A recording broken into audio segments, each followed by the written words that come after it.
राधे राधे प्रिय भक्तजनों, आपका स्वागत है आपके अपने YouTube channel magical world of Archit पर। आज हम इस वीडियो में अयोध्या कांड में आगे की कथा सुनेंगे। राम सीधे माता कौशल्या के पास गए। वे राम के राज्याभिषेक हेतु व्रत परायण का अग्निहोत्र कर रही थी। कौशल्या ने आगे बढ़कर बड़ी आतुरता से राम को आलिंगन में भर लिया और उसका ललाट चूम कर बोली, पुत्र, तुम यहाँ क्या कर रहे हो? उधर तुम्हारा अभिषेक होना है। महाराज तुम्हारी प्रतीक्षा कर रहे होंगे, जल्दी जाओ। राम ने मृदु स्वर में उत्तर दिया, माँ, होने को तो कुछ और ही मंजूर है। सुनो माँ, राज्याभिषेक से ज़रूरी मेरे लिए यह है कि मैं पिता के वचन की रक्षा करूं। महाराज ने माता कैकेयी को 2 वर दिए हैं जिन्हें निभाना मेरा कर्तव्य है। यह कैसी बातें कर रहे हो पुत्र? मैं कुछ समझी नहीं। वचन की रक्षा, 2 वर? कैसे वर मेरे पुत्र? कौशल्या आश्चर्य से बोली, उनका तुम्हारे राज तिलक से क्या संबंध है माँ? उनका मेरे राज तिलक से गहरा संबंध है। राम बोले, सुनो माँ, महाराजा ने जो 2 वर दिए हैं वे हैं भरत को राज तिलक और मुझे 14 वर्ष का वनवास। माँ, मुझे महलों का सुख त्याग कर अभी तपस्वी वेश में वन जाना होगा। क्या? कौशल्या चीख पड़ी। प्रसन्नता से दमकते चेहरे पर विषाद की बड़ी रेखाएं छा गईं। उनका सारा होश चला गया। वे मूर्छित हो गई। राम ने आगे बढ़कर माता को संभाल लिया। कुछ क्षणों के बाद कौशल्या होश में आई। राम को शून्य निगाहों से देखती हुई सिसक कर बोली, मैं कैसे सह पाऊंगी तुम्हारा वियोग? भला पुत्र से बिछड़कर माँ कैसे जीवित रह सकती है? इससे बेहतर तो यह था कि मैं बांझ ही रह जाती। हाँ, अंत यह कैसा अंत? मैंने तो कभी सोचा भी नहीं था कि कैकेयी ऐसा दुर्व्यवहार करेगी। क्या यही सब देखने और सहने को मैं जिंदा थी? क्या इसी दिन के लिए मैंने तुझे पाल पोस कर बड़ा किया था कि एक दिन हमें तड़पता हुआ छोड़कर वन चले जाओ? लक्ष्मण पास ही खड़े थे। वे बेहद क्षुब्ध थे। बोले, माँ, इसमें राम भैया का कोई दोष नहीं। राम तो देवता है। मेरा विचार है कि राम को चुपचाप सत्ता संभाल लेनी चाहिए। पिताजी की बुद्धि बुढ़ापे में भ्रष्ट हो गई है। मैं राम की सहनशीलता और नम्रता का नाजायज़ फ़ायदा किसी को भी नहीं उठाने दूंगा। जो राम की राह में बाधा पहुंचाएगा, मैं उसे जिंदा नहीं छोड़ूंगा। माँ, तुम चिंता मत करो, मैं यह अनहोनी नहीं होने दूंगा। कौशल्या ने नम आँखों से एक बार लक्ष्मण को देखा, फिर राम से बोली, राम, लक्ष्मण ठीक ही कहता है, तुम वन मत जाओ। माँ को दुख पहुँचाना कहाँ का न्याय है?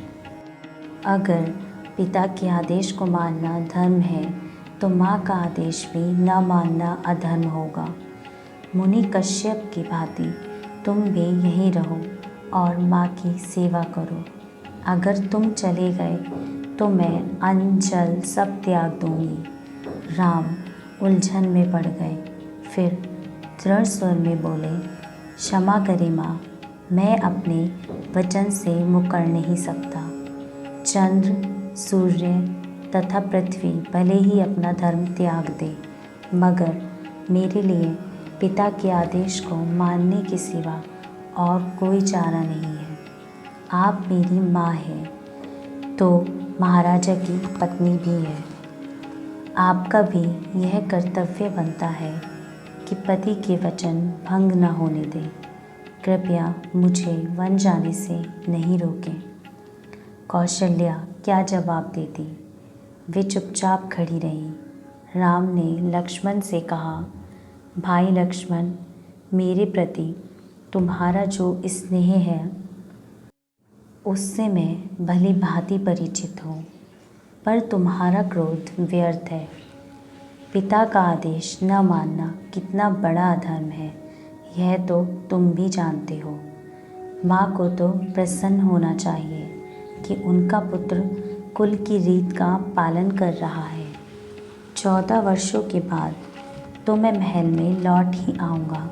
इसमें महाराजा अथवा माता कैकेयी का कोई दोष नहीं, यही प्रारब्ध था।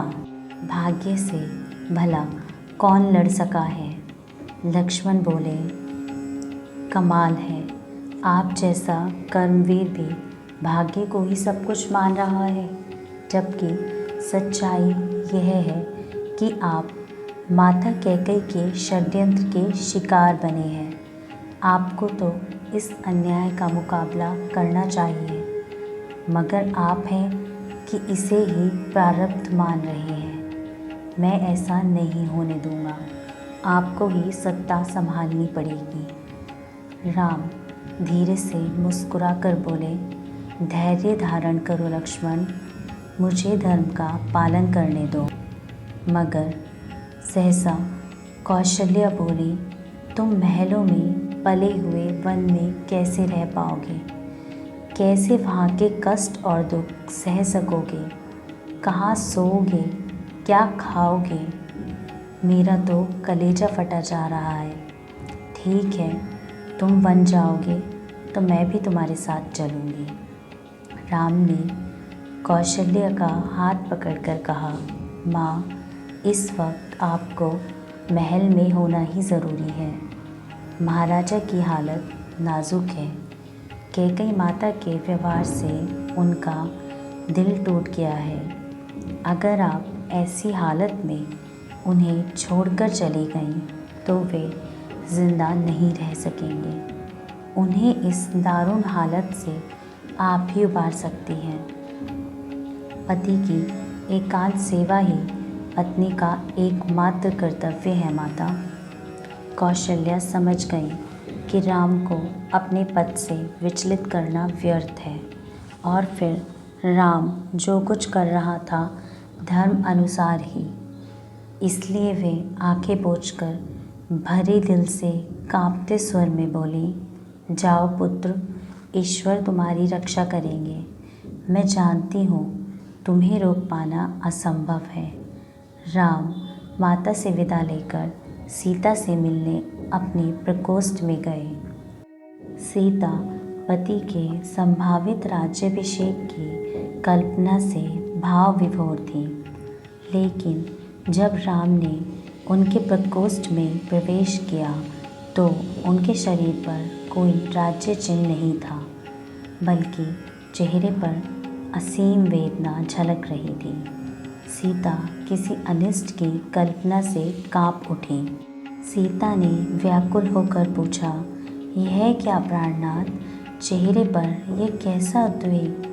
आप तो राज्याभिषेक के लिए गए थे, फिर क्या हुआ? न तो आपके मस्तक पर स्वर्ण जड़ित मुकुट देख रही हूँ, न आपकी जय जयकार हो रही है। मेरा हृदय बैठा जा रहा है। सच बताइए, क्या हुआ है? सीता की बड़ी बड़ी आँखों से आंसू की बूंदें छलक पड़ी। राम ने सीता के आंसू पोंछते हुए कहा, सीते, मुझे राज्याभिषेक के बजाय 14 वर्ष का वनवास मिला है।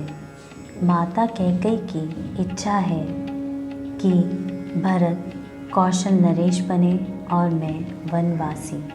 यही उन्होंने पिताजी से मांगा है और पिताजी उन्हें वर देकर वचनबद्ध हो चुके हैं। अतएव यह मेरा कर्तव्य है कि उनके वचन की रक्षा करूं। सीते, तुम्हें दुख तो होगा, पर मैं लाचार हूँ। मुझे वन जाना ही पड़ेगा। मैं तुमसे विदा लेने आया हूँ। माताओं की सेवा करना, भाइयों को स्नेह देना, भरत के प्रति कोई दुर्भावना मत रखना। सीता ने झटके से सिर उठा लिया, तीखे स्वर में बोली, आर्यपुत्र, आपकी बात सुनकर बड़ा आश्चर्य हुआ। मुझे छोड़कर आप वनवास जाएंगे और मैं यहाँ महलों में सुख से रहूँगी? यह मुझसे नहीं होगा। माँ बाप, भाई बहन, संतान अथवा मित्र सखा तो अपने अपने कर्म फलों से जीते हैं, जबकि पत्नी पति के कर्मफल भोगती है। मैं अर्धांगिनी हूँ, पति का पूरक। जो वनवास आपको मिला है वही मुझे भी मिला है। आप अकेले वनवास नहीं जाएंगे, मैं भी आपके साथ चलूँगी। पत्नी की गति पति सानिध्य में ही है। मुझे आप पतिव्रत धर्म से वंचित नहीं कर सकते। आपके साथ रहकर तो मैं महावन में भी सुखपूर्वक रह सकती हूँ। सीते, वन का जीवन अत्यंत कठोर है। मुझे मत रोको। वन में फल फूल खाकर मुझे आपके साथ जो भी आनंद प्राप्त होगा वह महल में नहीं होगा। आपके बिना तो मैं स्वर्ग में भी नहीं रह सकती। वन में वास करती हुई मैं नदी, सरोवरों और पर्वतों में निशंक होकर विहार करूँगी। अगर मुझे साथ नहीं लेकर गए तो मैं यहीं अपने प्राण दे दूँगी। हट मत करो सीते, तुम्हारा महल में रहना ही उचित है। महल में रहकर वही करो जैसा मैंने कहा। वनों में जीव जंतुओं का भय है। पहाड़ों की गुफाओं में मानव भक्षी पशु रहते हैं। नदी नालों में भयावह हिंसक प्राणी हैं। इसके अलावा नदी नालों और पहाड़ों को पार करना भी मुश्किल है। वन में पग पग पर कटीली झाड़ियाँ हैं। तुम्हारे कोमल चरण लहूलुहान हो जाएंगे। तुम्हारा सुकुमार शरीर कुम्हला जाएगा। ग्रीष्म काल में सूरज की तपन और शीत ऋतु में शरीर को कपाने वाली सर्दी तुम कैसे सह सकोगी? जनक दुलारी, 14 वर्षों तक वन में कष्टकारी जीवन बिताना असहाय है। वन का कष्टकारी जीवन भी मेरे लिए सुखकर है, क्योंकि आपका सुखद साथ तो रहेगा ना। मैंने तो जीवन में यही सीखा है कि पत्नी पति की अनुगामिनी होती है। वन के हिंसक जीव जंतु आपको देखते ही भाग खड़े होंगे। मेरे तो आप ही सर्वस्व हैं। वन में रहकर मैं आपकी सेवा करूंगी। महल के सुख आपके वियोग में मेरे लिए व्यर्थ है। सीता की आंखों से झरझर आंसू बहने लगे। सीते, मैं स्वयं तुम्हारा वियोग नहीं सह पाऊंगा, मगर क्या स्वामी, किस बात का भय है आपको? क्यों आप मुझे यहाँ छोड़कर जाना चाहते हैं? लगता है आपको मेरी सहनशीलता पर शक है। यह क्यों भूल रहे हैं कि नारी पति के लिए सब कुछ बर्दाश्त कर सकती है। सावित्री ने सत्यवान के लिए कितना कष्ट सहा था। सच मानिए, आपके साथ रहते जंगल की कांटों भरी राहें, पर्वतों की पथरीली पगडंडियाँ तथा नदी नालों के दलदली मार्ग भी मेरे लिए रेशम से मुलायम हो जाएंगे। वन में आपके साथ घास पर सोने में जो आराम मिलेगा वह महल के मुलायम बिस्तरों में नहीं मिलेगा। मेरे प्राणेश्वर, मैं तो आपके बिना एक पल भी नहीं जी सकती। फिर 14 वर्ष कैसे जीऊँगी? जय श्री राम।